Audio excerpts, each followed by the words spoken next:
I started. By a show of hands, I'd like to know if anybody in this room has ever experienced an embarrassing situation and then continued to think about such experience over and over and over again. Raise your hand if this has ever happened to you. Just threw you down. Thank you, hands down. I want to share a personal experience with you guys of something that I went through once upon a time, Oh, I think I know what you're back in talking the about. old days. About a kid, When I was younger, the name. I vividly remember an experience when I was texting my friend about another person, and by accident, I sent that text to the person that I was talking about. Needless to say, I was beyond mortified, but something deeper happened on that day that has affected me to this very day. There are times where I can be sending a text message, and all of a sudden, I get like this flashback moment to that very day that I sent that message, and I get like an anxiety attack. I get like a nervousness, that same embarrassment that I felt on that day, I get again, over and over and over again. And I even remind myself, who am I sending this message to? What does it say in it? Make sure that everything is okay. It's still something that has affected me. It happened over 15 years ago. Still something that happens to me to this very day. Which leads me to my next question.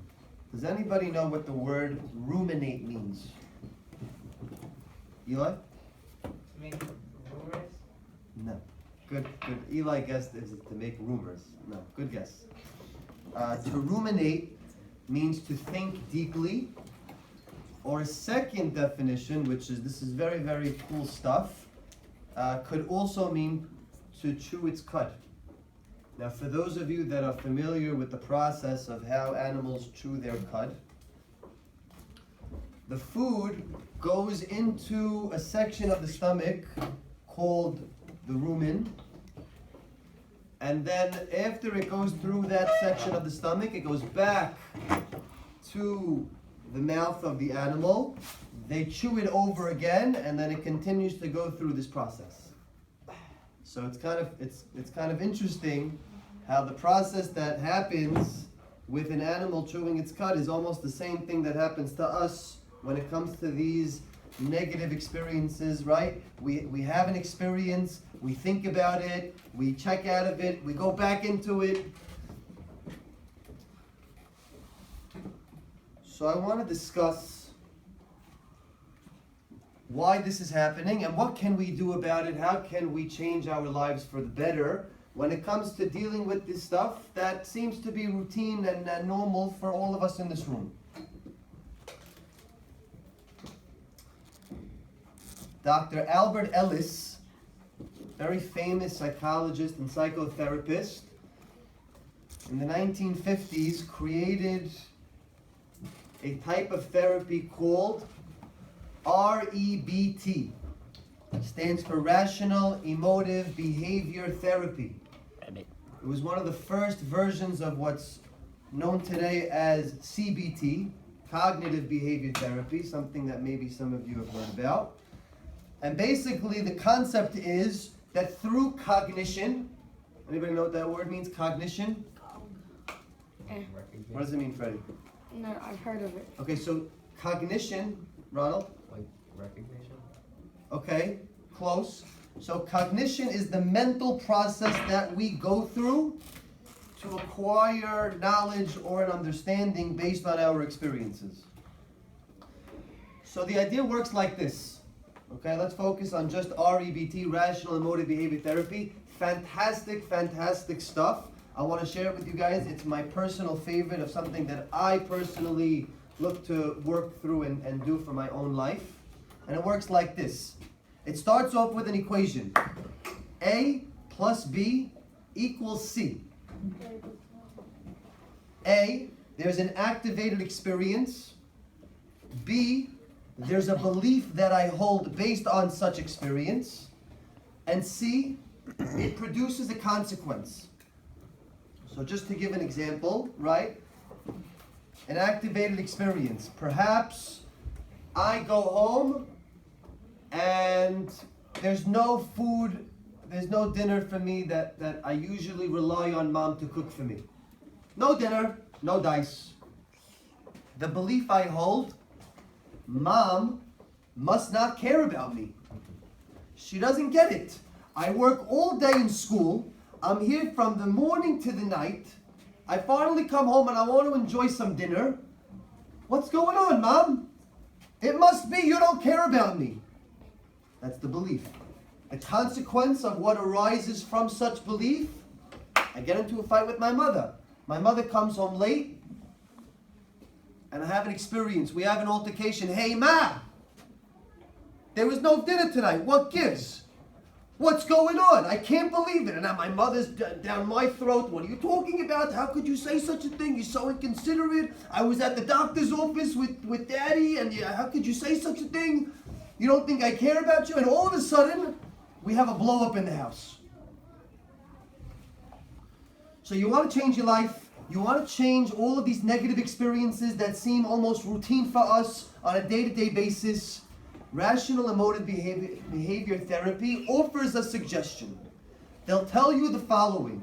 They'll tell you, we want you to focus on a positive consequence. Forget the belief for a second, because that's what we need to address. What's a positive consequence that you would like to experience based on the activated experience, right? So if you came home again to another night where you did not have dinner food on the table, what consequence would you like to arise? So who wants to offer a suggestion? Noah, what would be a good consequence that you would like to experience? You cook dinner. That you cooked the dinner. So that there's still dinner in the end, but instead of your mom making it, it comes to a different So let's focus on the relationship with mom right now. What consequence would you like to see different with your relationship with mom that could make it different? So you'll ask her what happened and you try to get it so that this doesn't happen again. So that another fight doesn't happen. Good. So the consequence that Noah's coming up with is, I'm going to have a productive conversation to ask mom about where she was. So now let's go back into the original equation. That means my belief has to be different, right? What was my original belief in the first equation, Michael? That mom doesn't care. Mom doesn't care.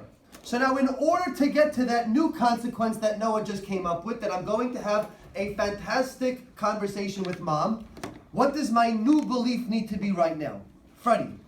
I think it has to be that if you think in the moment, then you're gonna come to a different conclusion than when it's out of the moment, when your brain is not diluted with emotions. But specifically with mom, what's the new belief that when I walk home and I don't see dinner food on the table, why am I thinking that there's no food on the table, Jacob Cooper Smith? Because your mom had to do something important. Maybe mom had something important and she couldn't get to it. She obviously would have loved to. It's her life's passion and she's devoted to doing this for me. Could be she couldn't just do it today.